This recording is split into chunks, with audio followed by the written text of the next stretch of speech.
poverty level has done nothing but go up. I really, really appreciate your show and everything that you're doing. May God bless you. Your personal economy. You can't say, I don't want any risk. I don't want to take any risk. I just want to put my money in a CD and forget about it. But I want to earn 18% a year. It doesn't work that way. Conservative talk radio you can count on. Once again, Steve Forbes. Hey, Steve, how are you? Dan, good to be with you. Financial Issues with Dan Celia. Hi, Dan. I just want you to know how much I really appreciate the passion that you have. Aligning reality with truth. And I've got Congresswoman Bachmann with us right now. So I just want to thank you. I want to thank your listeners. We need to save America and keep it intact for our children and grandchildren. Now, here's your host, Dan Celia. Oh, we do need to save America. We had one chance, November 6th. But this is the time to stand firm and stand tough. We can't sit back and say we were defeated. I'm just going to pray now because that's all we can do. It's not all we can do. Yes, as we draw closer, we need to pray all that much, more and more intensely. There's no doubt about it. It tells us that in Hebrews. But look, the fact of the matter is, we still have to fight. Maybe that fight looks like writing letters. Let me ask you something. When was the last time you wrote a letter to one of your local representatives or Congress people? When was the last time you wrote a letter to your congressman, your senator, and said, we don't want compromise? We want feet that are capable of walking away from the table. We want to see our elected officials to do what's right for America, for our children, for our grandchildren, for us. We want Medicare intact. We want Medicare restored. We don't want to see the quality of our health care going down. We don't want to see us taxed to the point where we've got to go on some sort of government subsidy to exist. We don't want to see that happen. We don't want our Social Security checked, taxed. We want solutions. We want smaller government, not for the sake of smaller government, but we want smaller government because we can't afford the size of the government we have today. We want a balanced budget and a balanced budget amendment.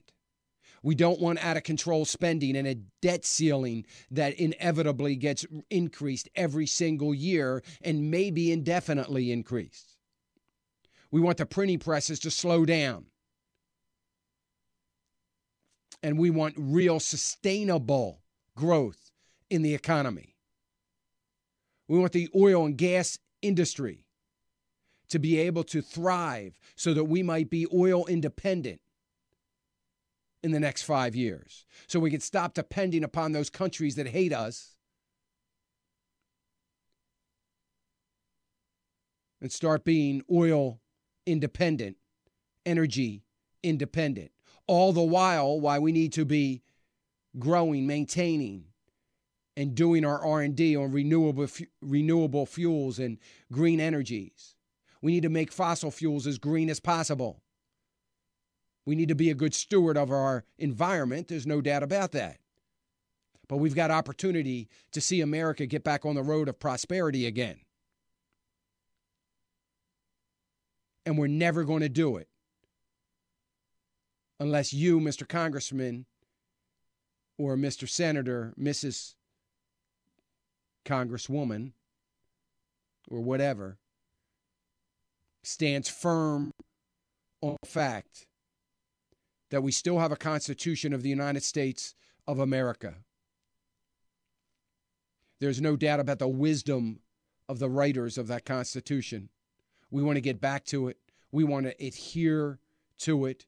We want limited government and we want limited spending so that we may have growth and income growth to the government.